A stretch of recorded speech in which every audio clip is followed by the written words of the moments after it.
Let's talk about gas masks and why the average person might want one, apart from the obvious end of the world, all that stuff. There's actually a couple practical reasons why a person would want a gas mask. And in case you've been living in a rock the past, well, let's say 5 years, some of them should be apparent to you, but maybe you just haven't had anybody give you these in a list. So, first reason you might want one is for smoke.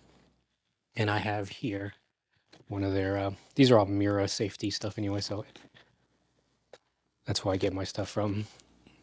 Not for free, obviously. I paid for it all. There's no sponsorship or anything. It's just they're in the States, so the shipping's pretty fast, and it's one of the things where you can buy used or you can buy surplus. I don't know that I would really trust that with something like NBC gear, so I just buy from them because their stuff is new and it's kind of a sure thing. You know what you're getting. So this is their smoke um, filter, and I'm not going to open it because then it starts to degrade the life. But I keep this usually with, actually almost all the time with this one.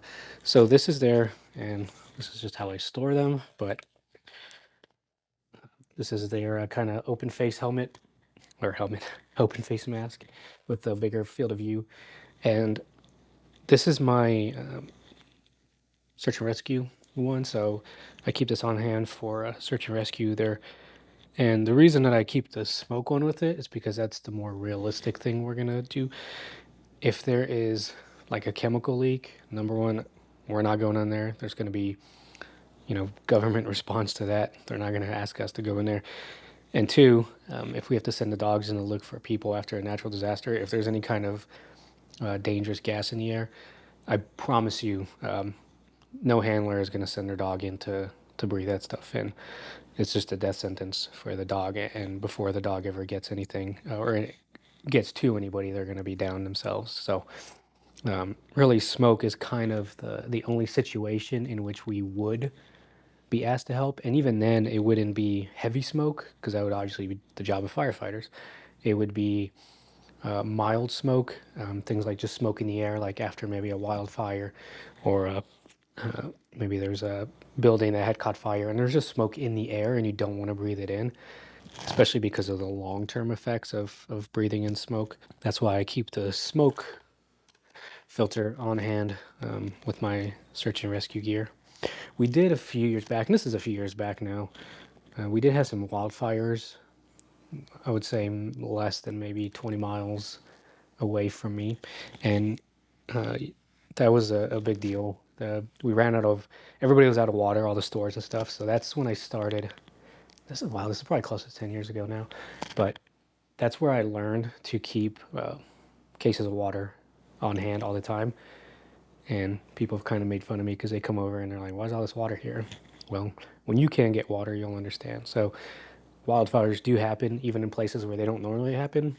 They do still happen. I mean, we don't normally get wildfires here, and we've had it. So smoke was in the air. It was definitely had an effect on everybody's breathing. Now, it wasn't bad enough that like I would have had to use a mask, but if it had been closer, then that might have been the case. Maybe just to get out of the area, right? Also, we just recently had a building burn down right next to me, and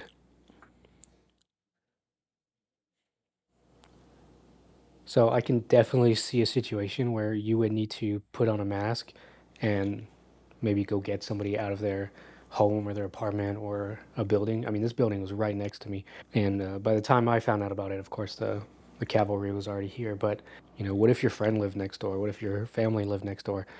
You tell me you're not gonna go in and get them if you're the first one to see the smoke.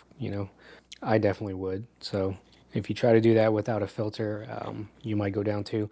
So just having this on hand, where you can throw the filter on, throw the mask on, tighten it up, and run in, and you got.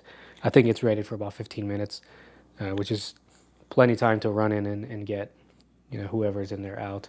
You're not going to do a whole building, but you're also not Superman, and it's not your job. I'm talking about more like there's a friend or family in a building, you see smoke coming out of it, and you're going to get in. to see if you can get them out. That's a situation that I would definitely want this setup for. Now let's talk about this creepy looking guy. So this is more geared towards shooting a rifle while you have a gas mask on, because you can see that the rifle gets in the way here. So with the smaller eye area and this kind of carved out part right here, that lets you put a rifle stock right there. And so to the extent that you think you might need a, to the extent that you think you might need to fire a rifle while you have a gas mask on, this is the one you're going to want to have. Or they have the new one, the CM8, which is kind of a mix of both, but I didn't really see a reason to upgrade at the moment. If I didn't have one, maybe I would have gone with that one, but I'm actually pretty happy with this one. And you ask yourself, why the heck would I need to shoot a rifle while wearing a gas mask? Well, in case you've forgotten what happened a few years ago, where there was a whole lot of people doing bad things out in public at night, where the police were standing by and watching said things happen, then you might start to come to a conclusion that, yeah, I could think of a situation where I may need to maybe defend my home, and there might be things in the air that I don't want to breathe while I do it. And so for that, I usually pair it with this one. So this is the Pecan, and the Pecan is for riot agents. So that's your OC, your tear gas, things like that, riot control agents that the police use. Not because I intend to be going up against the police, but that stuff, when they set it off, I mean, it goes everywhere. It's going to get into your home. It's going to get into your car if you're driving through the area. And especially if the people doing the bad things are right next to you and all that stuff is being set off and they're maybe trying to get into your home, then you would have the advantage if you have a gas mask on with a riot control specific filter versus the people trying to get in and do bad things to you that don't have any kind of filtration system. So that gives you a definite leg up. And this is not a very crazy scenario. I mean, maybe if you had talked about this like 5 years ago, people would be like, oh, you're paranoid or whatever. We actually saw this happen in real time just a couple of years ago, where there's a lot of people that would have really, really benefited on the defensive side, right? I'm not talking about doing anything offensive, but just on the defensive side, there's a lot of people that could have probably been a lot better off had they had this setup. So this is not an unrealistic subject to talk about, not anymore, anyways. And then you also have things like this. So this is the particle, which is there. They just label them, so that's their that's the one that they sell for viruses and kind of more biological agents. And then this is kind of their all around. Now I'm not 100% sure if this is the old version or the new version.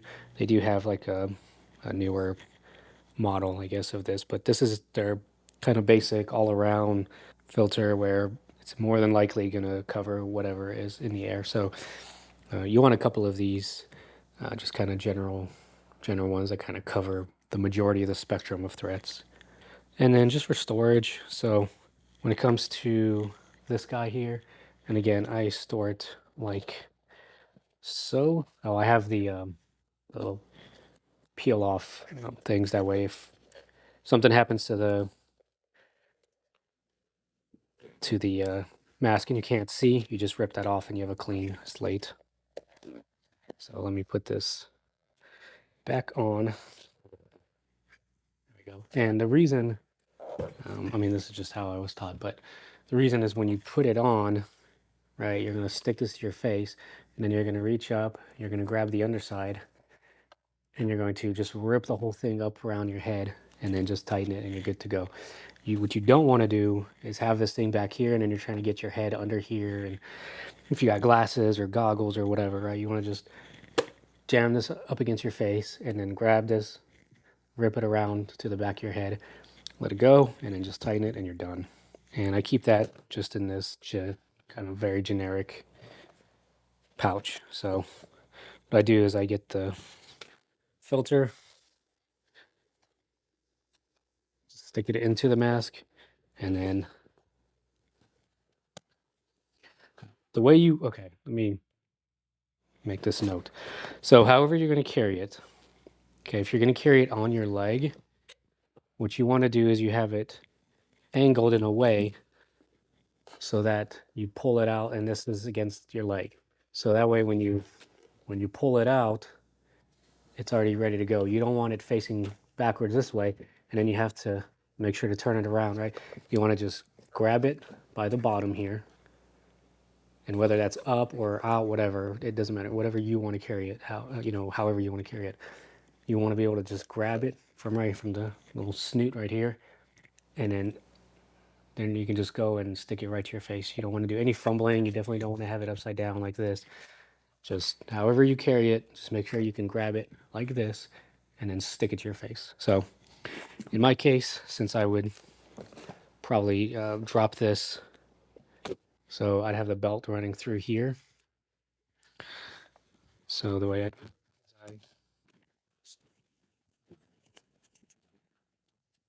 sorry, we lost the microphone there. So I'll leave this out for now, but normally I would have the filter in here already, and I'm going to put it like this. So it's going to sit on my belt with my belt passing through here. Then all I do is, this is the front of my body.